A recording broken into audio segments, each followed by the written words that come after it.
Good morning students, welcome to enjoy the education. तो let's go, हम start करते हैं एक्सरसाइज 15.1 में question number 3।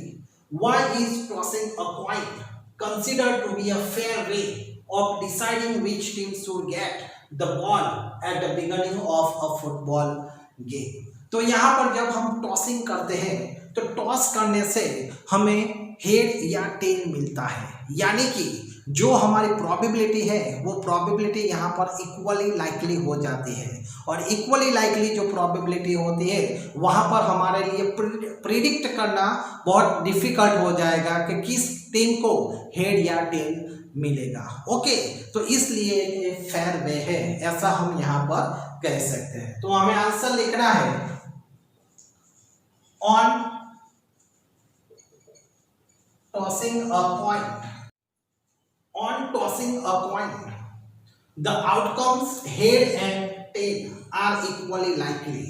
The result of tossing a coin is completely unpredictable, and so it is a fair way. Okay. Next question 4. Which of the following cannot be the probability of an event? तो यहाँ पर हमें बताया गया है which of the following cannot be the probability of an event. तो 2/3 -1/5 15% and 0.1। तो जो 0 और 1 के बिटवीन की जो प्रोबेबिलिटी है उसे ही हमें कंसीडर करना है। 0 और 1 को भी हमें उसमें इंक्लूड करना है, पर 0 से वो नेगेटिव है तो उसे हमें कंसीडर नहीं करना है, और 1 से ग्रेटर देन है तो उसे भी हमें प्रोबेबिलिटी में कंसीडर नहीं करना है। तो यहाँ पर हम देख सकते हैं एक फिगर जो है बी, यहाँ पर हमें नेगेटिव दी गई है -1.5, यानी कि हमें can not be the probability of an event. तो -1.5 वो हमारी प्रोबेबिलिटी नहीं है। Okay, next, if probability event is equal to 0.05, what is the probability of not E. तो यहाँ पर हमारे पास फॉर्मूला है probability event plus probability not event. Not event को यहाँ पर हम ई बार लिखते हैं। ओके, ई के ऊपर बार की साइन यहाँ पर हम करते हैं। इज इक्वल टू 1 यहाँ पर हमें मिलता है। तो प्रोबेबिलिटी इवेंट जो है यहाँ पर हमें दिया गया है 0.05 प्लस हमें फाइंड करना है नॉट इवेंट, हमें फाइंड करना है is equal to 1। Therefore, probability not event E is equal to 1 minus 0.05 यहाँ पर हमें लिखना है, क्योंकि 0.05 को हम राइट साइड पर ले जाते हैं तो वो नेगेटिव हो जाता है। ओके, अब यहाँ पर हम देख सकते हैं 1 और 0.05 को उसमें से हमें लेस करना है। तो यहाँ पर पॉइंट के बाद 2 डिजिट है, तो यहाँ पर हमें 1 में पॉइंट के बाद 2 डिजिट रख देने हैं 0 0। ओके, माइनस 0 पॉइंट के नीचे पॉइंट होना चाहिए 0.5।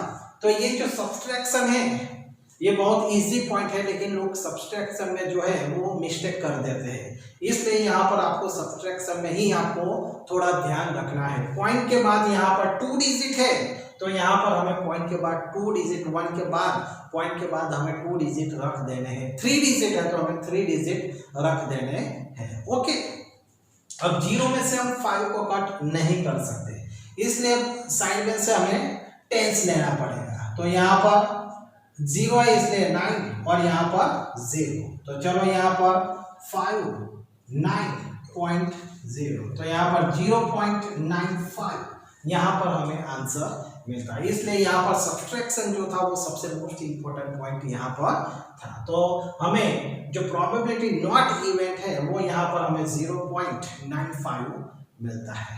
Okay, next question 6। अ bag contains lemon flavour candies only. तो एक बैग में ओनली लेमन कैंडीज है। Malini take out one candy without looking into the bag. What is the probability that she take out an orange flavor candy and second a lemon flavor candy? तो एक bag है और bag में only lemon candy है और हमें probability find करनी है एंड ऑरेंज फ्लेवर कैंडी। जब बैग में ओनली लेमन कैंडी है तो उसमें से ऑरेंज कैंडी हमें मिलने वाली नहीं है, यानी कि ये जो इम्पॉसिबल इवेंट में हमें आंसर 0 मिलता है। तो चलो यहाँ पर हम फर्स्ट का आंसर लिखते हैं, probability an orange candy is equal to impossible event है, इसलिए उसकी प्रोबेबिलिटी हमें 0 मिलती है।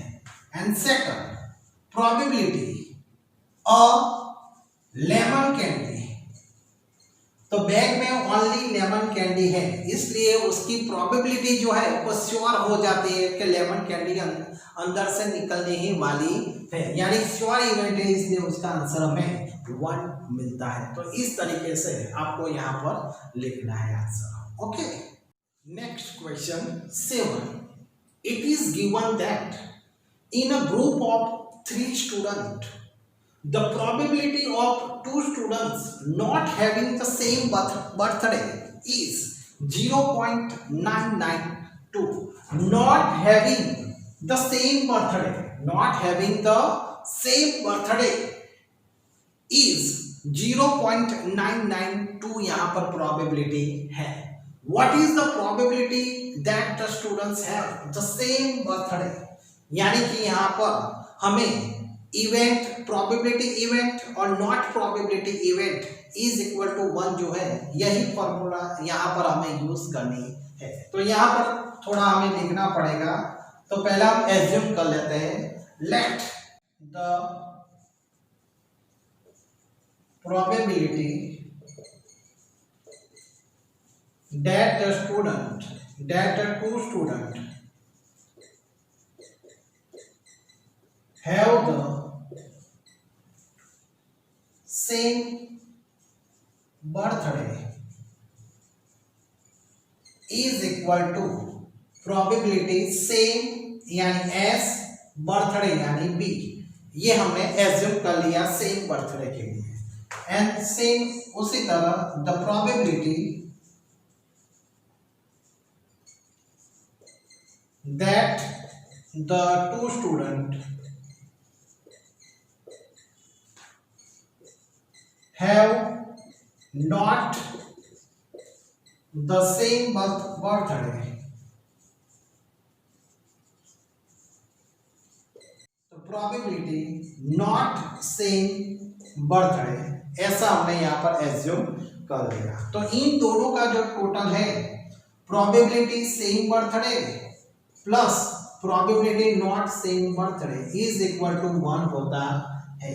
इसमें हमें प्रोबेबिलिटी सेम बर्थडे यहाँ पर हमें फाइंड करना है और नॉट सेम बर्थडे यहाँ पर हमें दिया गया है 0.992 इज इक्वल टू 1।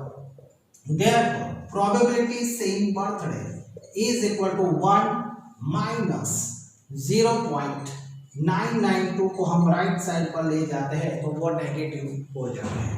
तो यहाँ पर पॉइंट के बाद 3 डिजिट है, तो हमें 1 में पॉइंट रखने के बाद हमें 3 zeros यहाँ पर रख देने हैं। ये वेरी मोस्ट इंपॉर्टेंट पॉइंट है, 0.992। ओके, अब यहाँ पर हम 0 में से 2 कट नहीं कर सकते, इसलिए हमें यहाँ पर 10s रखना पड़ता है। तो 10 में से 2 लेस करते हैं तो 8, 0, 0 और 0। तो यहाँ पर हमें आंसर 0.008 यहाँ पर वो प्रोबेबिलिटी सेम बर्थडे की प्रोबेबिलिटी यहाँ पर हमें मिलती है। ओके।